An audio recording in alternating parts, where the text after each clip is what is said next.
You know that feeling? Modern life just feels like this endless stream of decisions. What should you study? Who should you date?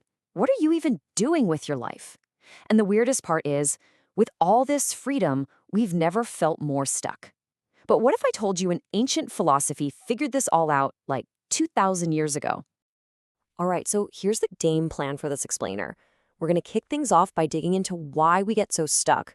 Then we'll switch gears and look at the whole problem through a Taoist lens. After that, I'll walk you through a super practical 3-step method you can actually use. And we'll wrap it all up by talking about this amazing idea of flow over force. Okay, first things first, let's really get into why we feel so paralyzed by choice. And spoiler alert, it's not just about having too many options.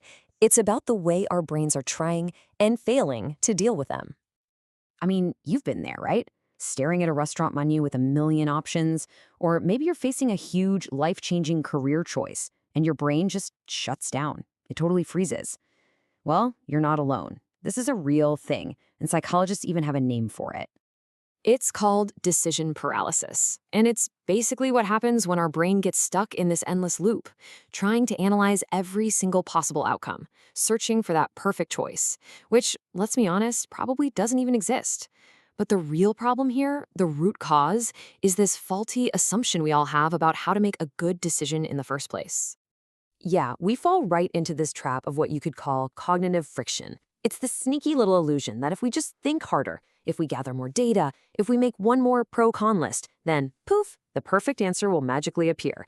But more often than not, all that mental grinding just creates more anxiety, more confusion. So, if overthinking is the problem, what on earth is the solution? Well, this is where we turn to some ancient Taoist philosophy that offers a completely different way of looking at this. The idea isn't to force the right choice, it's to uncover it. The big idea here is something called Wu Wei. Now, a lot of people mistakenly translate this as doing nothing, but it's way more subtle and cool than that. It really means effortless alignment, acting in sync with the natural flow of things. Think of a master sailor. They don't fight the wind, right? They use the wind to guide the boat. They're just recognizing what the moment is already asking for. This quote from Lao Tzu just nails it. The master doesn't seek fulfillment. When her task is done, her purpose fulfilled, the world says it happened naturally. So what does that really mean? It means a good decision isn't the one that wins on a spreadsheet. It's the one that happens with the least resistance, the one that feels like you're flowing with life, not fighting against it.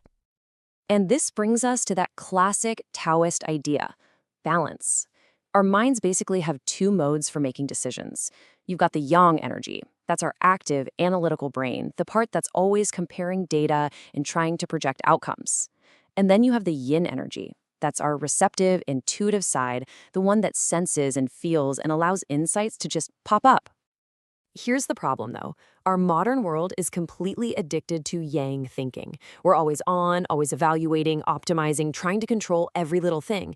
It's like we're constantly redlining our mental engine, and it totally overheats the system. And in the process, we completely numb our ability to hear those subtle but super important cues from our intuition. This leads to another really beautiful Taoist metaphor, the uncarved block, or pu. Just picture a raw, untouched piece of wood. It's pure potential, total simplicity, before our minds come in and start carving it up with labels like good idea, bad idea, right choice, wrong choice. The big insight here is that our decision paralysis often kicks in because we start carving way, way too early. So, here's the practical shift. It's all in the question you ask yourself. Instead of getting stuck in that should I choose A or B loop, what if you just stepped back and asked a much deeper question? What is this moment actually calling for? Just that simple reframe can be a game changer. It helps you tune back into what's real, instead of getting lost in a million imagined futures. Okay, so this all sounds amazing in theory, right? But how do we actually do this when we're feeling stuck? Let's break this philosophy down into a simple, repeatable technique you can use. It all starts with step 1, empty. This just means you pause all the input. You practice what the Taoists called Xinzhai, which is basically fasting of the mind. So no more research, no more pro-con lists, just quiet. Step 2 is sense. In that quiet, you just listen to the situation, to your body. Where do you feel a sense of ease? And where do you feel resistance? And finally, step 3, move. You take one tiny action in the direction that feels lightest, and then you just watch to see how the world responds. See, the goal here isn't to get 100% certainty about the future, because that's impossible. The real goal is to develop a deep sensitivity to the present moment, and then align your actions with that, one small step at a time. And what is so incredible about all this is that this ancient wisdom isn't just some fluffy philosophy. Modern neuroscience is actually starting to confirm what these sages knew all along, just from deep observation. You know, Taoism's favorite metaphor for wisdom has always been water. And it makes so much sense, right? Water doesn't smash its way through obstacles, it flows around them. It always finds the path of least resistance. That right there is the essence of flow over force. So, how does this tie back to our brains?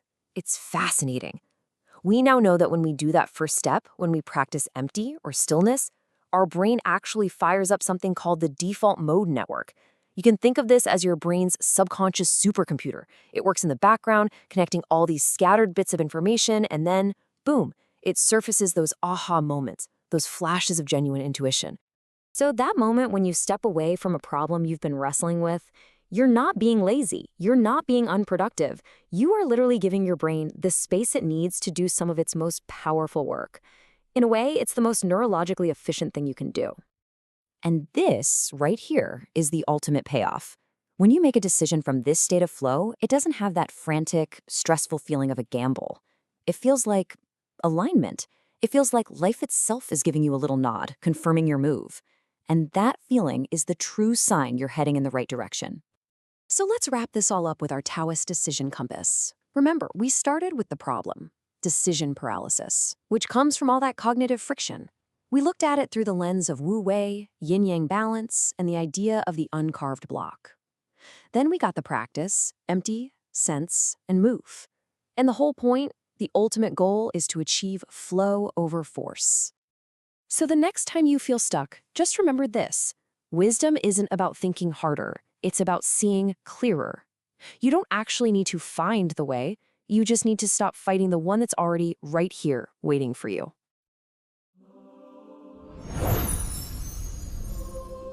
Like and subscribe for timeless wisdom.